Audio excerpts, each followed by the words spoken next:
Welcome to Mom Matters, created by moms for moms. You know, when we think about our kids' senses, most of us only think of the big five, right? Their sight, sound, touch, taste, and smell. But did you know there are actually 8 sensory systems that help children make sense of the world?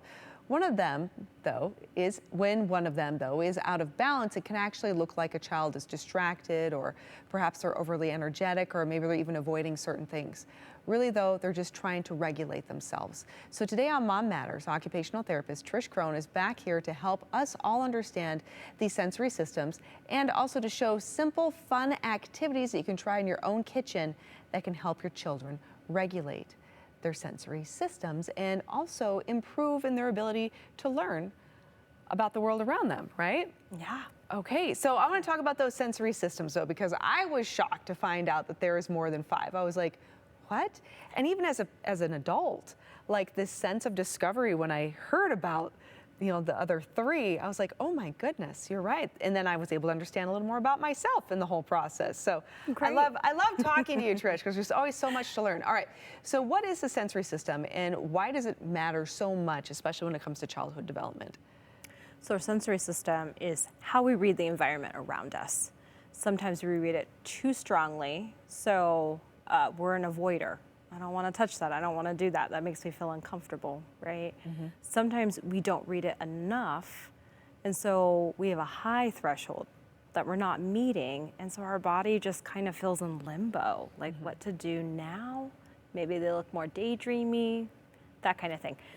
So when our sensory system's out of whack, it's not running smoothly, that's when we're really distracted because the brain's like, hey, I gotta fix this before I can think about that math problem. I gotta fix this before you go and do that sport event. And so our kids aren't as confident, or they don't feel like they can focus when their sensory system is just not running smooth. Got it, okay. So the big 5, what are the other 3 sensors that sometimes really surprise parents and that they really need to know about it when it comes to making sure that their kids are in flow, if you will, right, with all of their senses? So 3 that a lot of people don't know about, one is our vestibular system, so our ability to tolerate movement. We were just talking about, I never liked roller coasters. That was not my thing as a kid. So my vestibular system was definitely off. And I would get really nervous as a kid anytime like the fair would come to town or we'd go on vacation. Next sensory system is our proprioceptive system, and that's more of like our body awareness. So where am I in space? My awareness of my joints, my muscles. So for kids who struggle with this, a lot of times they may not have awareness, so they may bump into things easily, not know that they're standing too close to someone, so that could lead to some social problems. Someone and conflicts. who invades a bubble, if you will. Yes, yes, that could be our body awareness. Okay. And then the third one, this one is not talked about, even a lot with OTs, which is surprising, but interoception. Okay. So that's the awareness of what is going on inside my body. How am I, how do I listen to my body when it's tired, when it's hungry? I work a lot with kids with how do you recognize when you're not being focused anymore? Like, what do you do? How does that feel in your body? And to read that. So that would be the third one that most people don't know about. Yes. Oh, and there are ways, though, to help our children become more aware, right? And maybe even more tolerant of certain things. Like you said, if a child doesn't like the way something tactily feels, through some exposure therapy, you might help them not become an avoider of something, right? Or at least be a little more comfortable so then they can regulate that part of their sensory so they can focus. You have some great at-home activities, some sensory activities that we're going to be sharing with everybody here in just a little bit. Really quick, tell me about those and why it's important that families execute that type of exposure in their home. So with sensory, there's a thing called a sensory diet. And the more that we do the sensory diet, the more our brain starts to change and say, hey, this isn't so bad if you're an avoider. Same with, I don't have awareness of it. The brain's saying, hey, let's be more aware of this. Oh, that's where your fingers and hands are at. I didn't really recognize that before. So it's important to have these tools and these recipes at home to keep practicing them as much as you can, and also make it really fun. They're usually things that you have already in the house, because sensory tools can be really expensive. Yes, we can definitely go online and you can find things you can play with at home, but you have options that are not only affordable and fun with things you have around the home, but also too, some of them are edible, which is great. I think all of them are edible. All of them are edible. Because Great. also with our little kids, right? Yes. It's hard to know, like, you know, I'm not going to bring a rice bin out with my 1-year-old. Yes, yes. You know, yes, but how do I work exactly. on that tactile? And so, yeah. Yes. Okay, wonderful. All right, so I'm super excited about this. So everyone, stick around, because coming up here in just a moment, we're actually moving to the Idaho Today kitchen with Trish, so she can show us some of those crafts that you can do at home, including a hands-on way to make butter. We're also doing something with a colorful pudding project. It's all going to be fun and tasty, and that's when we come back.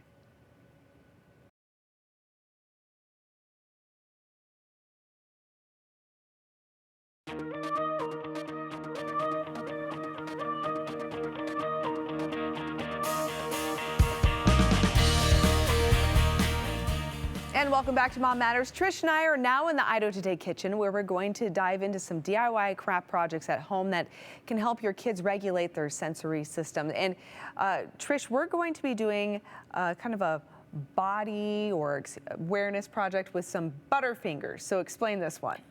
So it's body awareness, Okay.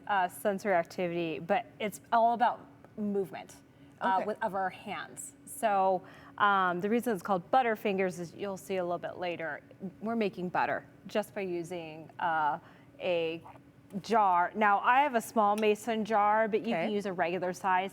I like the small one because small kids, or young, my son's hands aren't that much, you know, bigger than mine. and it So it's fits. easier for them to hold? Okay. Yeah, so you got can it. use a smaller one, but you can use a big one too. It's just, watch out, especially if it's glass. Okay. All you do So is pretty you take, simple. Yep, heavy whipping cream, Okay.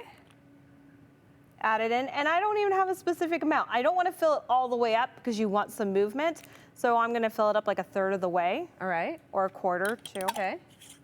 Close it up, and then here's where the body awareness part comes in. Okay. I'm getting all this movement, Yes. and input in my joints, my arms, And you're shaking. and I'm shaking. And that's it. That's it. You're just sitting there shaking. Okay, but Yep. how long does it take to make butter by doing this, Trish? It takes a while. 'Kay.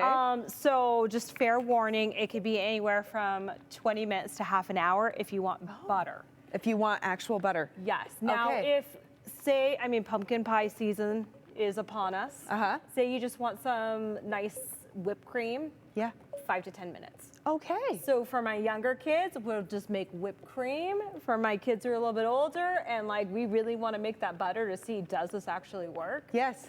Then we're taking turns back and forth, but we're doing it for that. That's a that great full way, time. though, to keep them occupied, though, too, as well. Yeah. Right? Okay. And then you said that your son actually made some butter, which you have in here. Yes. So that was some commitment. Yes, because I really wanted to see how long this would take. I mean, yes, this works. It gives us that awareness. This is also like just a great activity to do, like Yes. before dinner, and I have to sit for a while. Like I'm moving my body before Yes. I do that. So, And It Trish, does. what's the benefit, though, of this? Again, so we're talking about body awareness, right? So doing the touching, doing the shaking, doing the movement, this is helping kids just become more in touch with themselves, like in their movement physically? Is that the point of this? it's more in touch of like where, so all that shaking Yeah. and that jiggling, that Yes. you're getting all that input in your joints and your muscles, and what's telling the brain is that is where my, right now, that is Yeah. where my right arm is. Okay. All that movement and then shaking it to this side. Yeah. And so it is good to go between two or even both. Yeah. Because now our brain's saying, hey, that's where my arms are. So you can build awareness, or for some of my kids, this is calming to them. Deep pressure, heavy work, exercise is calming. This is perfect, especially before you have to Awesome. sit, do homework, or have dinner. I think I'm working on whipping cream in there because it's starting to become a little fluffy in there. Like I'm not hearing a lot of the liquid moving around in this one. Okay. And when it got to that stage, I was like, oh, it's not going to turn into butter. I was like, it's not going to move enough. It 100% will turn into butter. This is amazing. Look at this. I want to show.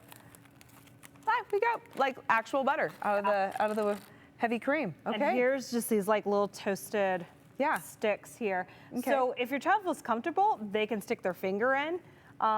I'm using the stick today because we're sharing. Kidding. And then, oh, that is legit butter. That is like, it's hard. solidified. Yeah, it was. Because it's cold. It's been in the fridge. How it won't be this hard. What you want to do is you want to drain the buttermilk. You can keep the buttermilk for another recipe, which is great. Okay. But you want to take that out, and then you want to be able to press this down. So that's a great time for your kids to get used to pushing down with their fingers. So it can actually turn into a tactile.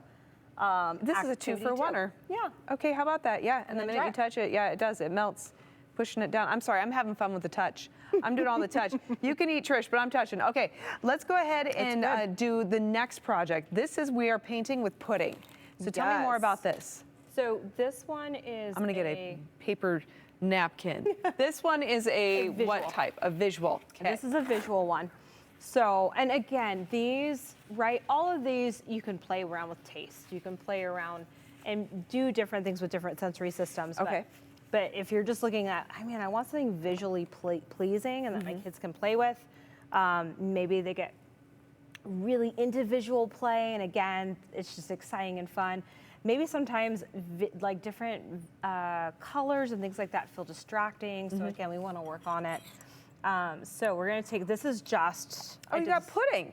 Family style pudding. I'm gonna scoop some up in here and we're just gonna change the color. Yep.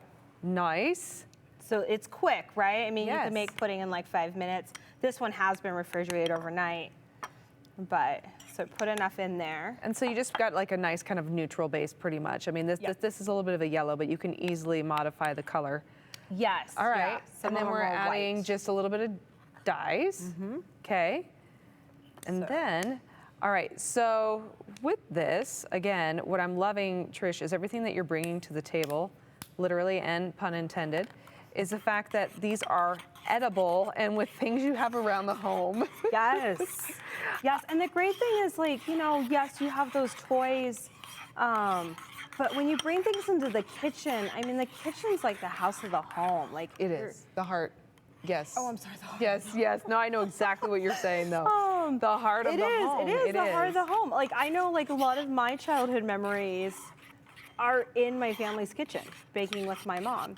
And so you're bringing this now, a really comfortable place where we can work on our sensory system. What color should we do next? I don't know. What would be a good one with the yellow? Should I do purple? Oh, purple would be great. Yeah, let's do purple. Let's do it. Okay. So we're putting dye in here, and these are basically paints. And then we're allowing our kids just to kind of basically play and create on this canvas. Is that what we're doing? Yes, that is the next step. So if you've got a little one and you don't want the mess, you can always put it in a big plastic bag and they can smush it around there. Or, again, if I don't like the touch of it, that's totally fine, but I'm gonna make kind of a picture with this pudding, and I can use the spoon.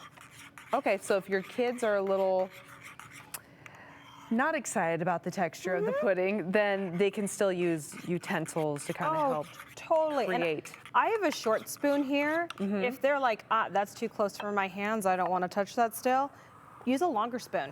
Oh, okay. Yeah, so you can, again, the more sensitive they are to it, you can kind of start backing off. You can play with it and they can watch I'm going to add to your creation. Ooh, what are you adding? I know, I'm just doing little red dots. There we go. Awesome. Stop. Ta-da. And Trish, help us understand, though, too, what role do colors and contrast play in this activity? So it's, well, if you look at it, it's like very visually appealing.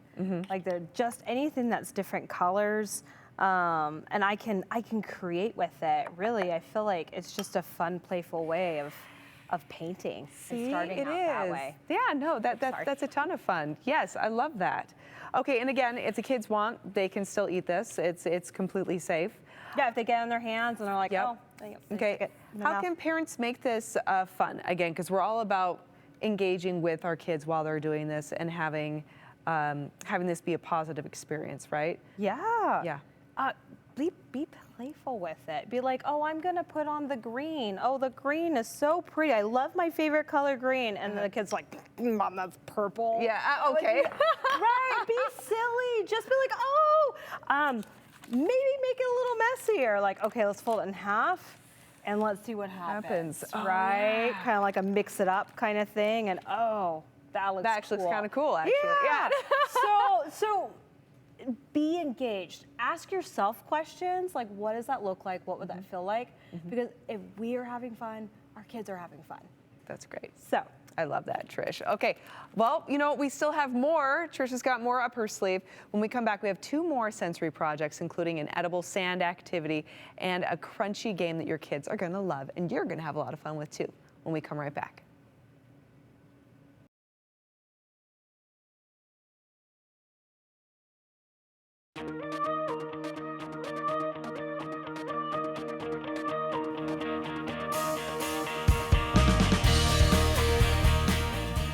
And welcome back to Mom Matters. Today we're visiting with Occupational Therapist Trisha Crone about sensory systems, the role they play in childhood development, and how we can help our kids regulate themselves at home with DIY crafts in the kitchen. And we have 2 more crafts to share with you right now.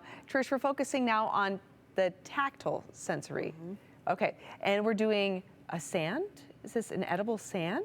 yes. Okay, I love it. So all right. it's kind of in contrast, and we'll show a little bit later too. The contrast to the sticky one that we did. Here, we'll put this. Okay, yes. Yeah, to we the did this one side. on Idaho Today in particular. This was a mix of what? Cornstarch, honey, and dry milk. And it's honestly, when you mix it, to me, it looks like cornbread dough. But it's so wonderfully sticky. I would put my hands in here, but I have to touch other things.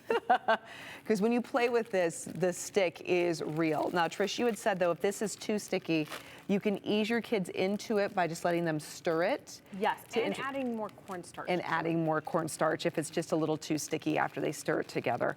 I love this one.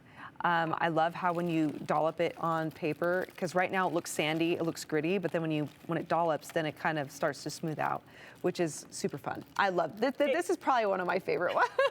It does remind me a little bit of oobleck because it does feel like oobleck. That's probably why I like it, because I love the non-Newtonian fluid. Yeah, so as you leave it, it starts to drip. Yes. So okay, but we have edible sand. So where do we begin? So we are going to first ground up graham crackers, turn it into dust.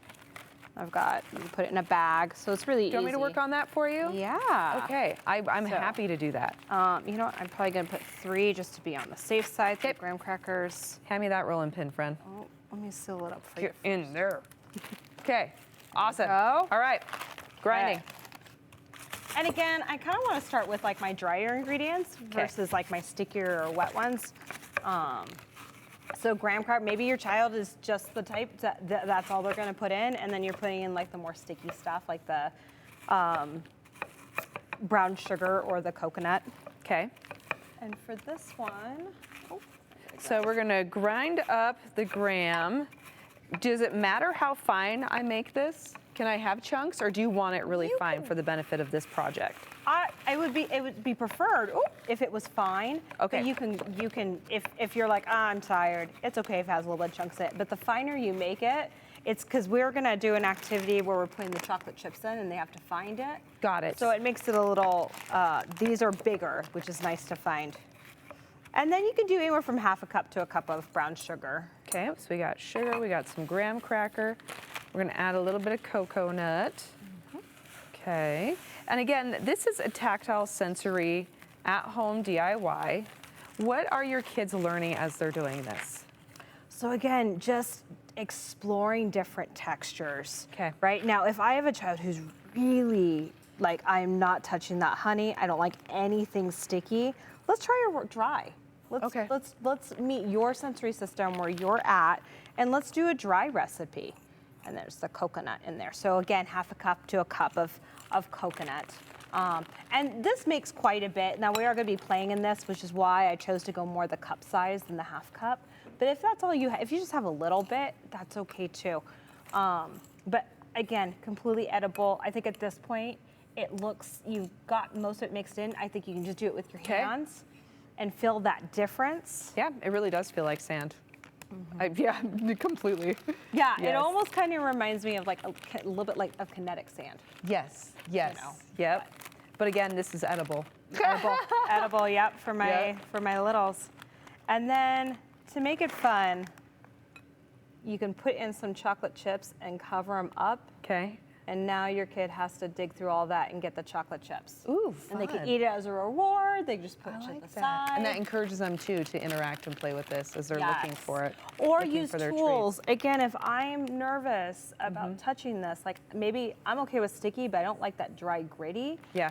Again, I can take a spoon, try to pop them out. It's just about exposure and like being really successful with play and fun and getting in there. Got it. Yeah. Got it. Okay, so this is the dry tactile. Next, though, you have the Crunch Lab. Explain that. Yes. So this is our auditory system that we're moving over to now.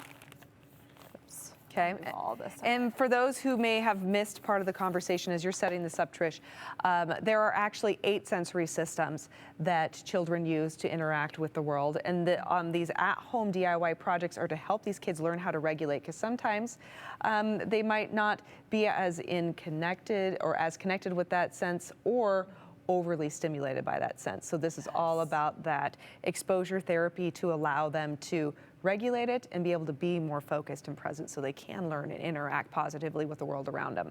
Yeah. Okay, so what's this Crunch Lab? So this is just our auditory. So a lot of times kids, especially if they're sensitive with sounds, this is, again, a really fun, creative way of getting them to get used to new sounds or unexpected or more crunchier. But it's just fun. So I have here our crunchometer that I printed out. And so we're going to kind of play a game. We're going to see, one, who can make it the loudest, and also which food is the loudest. Okay.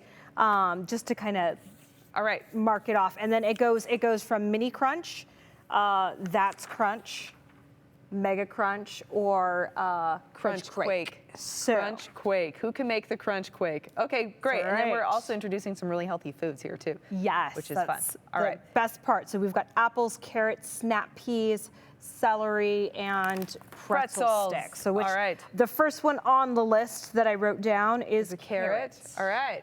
So we're gonna do a carrot. All right. And That's pretty crunchy. that's pretty fun for you. I love a good carrot. Where would you put on the crunchometer? I'd say that's pretty. I'd put that on. That's crunchy or a mega crunch. I was thinking mega crunch. Yeah, that's pretty good crunch. Mega crunch. Yeah. Okay. So you mark that down.